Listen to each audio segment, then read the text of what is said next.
গোষ্ঠী হিংসার জেরে ফের উত্তপ্ত মণিপুর। রোববার সে রাজ্যের জিরিবাম জেলার জিরি নদী থেকে দুটি দেহ উদ্ধারের খবর মিলেছে।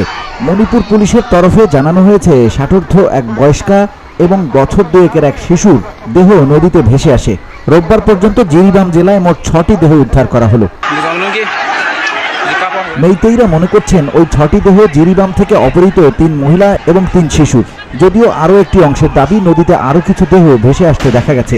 সেক্ষেত্রে নিহতের সংখ্যা আরও বৃদ্ধি পেতে পারে। গত সোমবার জিরিবামে অসম সীমানা লাগোয়া অঞ্চল থেকে অপহরণ করা হয়েছিল ওই 6 জনকে। এক্ষেত্রে অভিযোগের আঙুল ওঠে কুকি জঙ্গি গোষ্ঠীর দিকে। নদীতে দেহ উদ্ধারের পরেই মণিপুরের ইম্ফল সংলগ্ন এলাকায় বিক্ষোভ দেখাতে শুরু করেন মেইতেই জনগোষ্ঠীর সদস্যরা। প্রশাসনের তরফে জানা গেছে, শনিবার সে রাজ্যের পূর্তমন্ত্রী গোবিন্দ দাস কৌন্থুজাম, বিজেপি বিধায়ক ওয়াই রাধেশ্যাম, বিজেপি বিধায়ক পাওনাম ব্রজেন, কংগ্রেস বিধায়ক টি.এইচ. লোকেশ্বরের বাড়িতে আগুন ধরানো হয়। সে সময় মন্ত্রী, বিধায়ক এবং তাদের পরিবারের কেউ বাড়িতে ছিলেন না। ফাঁকা বাড়িতে ঢুকে বিক্ষোভকারীরা প্রথমে জিনিসপত্র ভাঙচুর করেন, বাড়িতে আগুন ধরিয়ে দেন বলে অভিযোগ।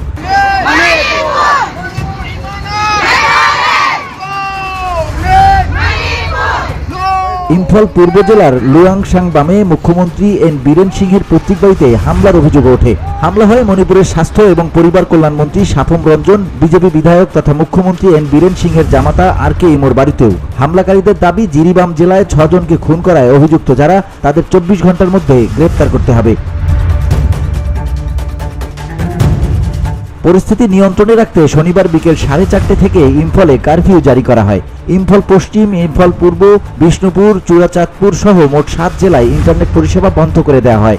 নিরাপত্তাজনিত একাধিক বিধিনিষেধও জারি করা হয়। সেনাবাহিনী এবং অসম রাইফেলসের জওয়ানদের এলাকায় মোতায়েন করা হয়েছে। বিক্ষোভ দমন করতে রাবার বুলেট, কাঁদানে গ্যাস ছুড়েছে পুলিশ এবং নিরাপত্তা বাহিনী। তবে তারপরেও উত্তেজনা প্রশমিত হয়নি। মণিপুরের উদ্ভূত পরিস্থিতিতে মহারাষ্ট্রে ভোট প্রচারের কর্মসূচি বাতিল করে রোববার দিল্লি ফিরে যান কেন্দ্রীয় স্বরাষ্ট্রমন্ত্রী অমিত শাহ। সরকারিভাবে কিছু জানানো না হলেও একটি সূত্রের খবর, দিল্লি ফিরেই মণিপুর পরিস্থিতি নিয়ে শীর্ষ আধিকারিকদের সঙ্গে বৈঠক করেন তিনি। ওই বৈঠকে মণিপুরের নিরাপত্তা পরিস্থিতি নিয়ে আলোচনা হয়। VOD Bangla news desk.